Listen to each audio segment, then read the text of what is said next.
ধন্যবাদ। আমি গৌতম দাস। আজকের আমার আলোচনার বিষয়, আপনার পরিবারের কোনো ব্যক্তি মারা গেছে, তার ব্যাংক অ্যাকাউন্টে টাকা আছে, ওই টাকা আপনি কিভাবে পাবেন? প্রথমে জানতে হবে অ্যাকাউন্টে কত টাকা আছে এবং নমিনি কে আছে। জানার পরে ওই ব্যাংক থেকে প্রিন্ট করতে হবে ব্যাংকের বই, দেখতে হবে ওই টাকা জমানো টাকা না সরকারি অনুদানের টাকা।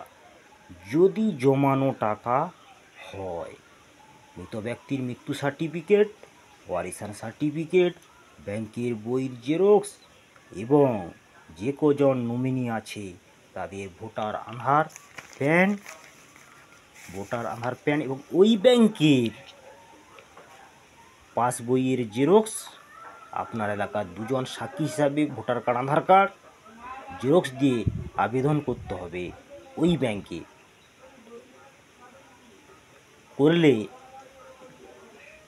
15 থেকে 30 দিনের মধ্যে ওয়ারিশগণ মৃত ব্যক্তির টাকা পেয়ে যাবে।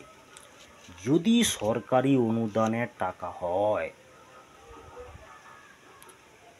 যে অফিস থেকে আপনি ওই মৃত ব্যক্তি অনুদান পেয়েছে, সেই অফিসে প্রথমে চিঠি করতে হবে।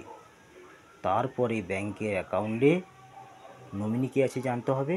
তারপর মৃত ব্যক্তির মৃত্যু সার্টিফিকেট, ওয়ারিশান সার্টিফিকেট, ওয়ারিশগণের ভোটার আধার, ওই ব্যাংকের পাসবইয়ের জেরক্স এবং এলাকার দুজন ব্যক্তি সাক্ষী হিসেবে ভোটার কার্ড, আধার কার্ড দিয়ে আবেদন করতে হবে।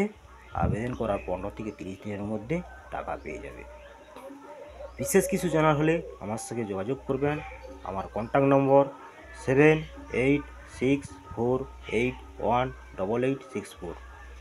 নমস্কার, আমি গৌতম দাস। আসছি পরের ভিডিও নিয়ে। ধন্যবাদ।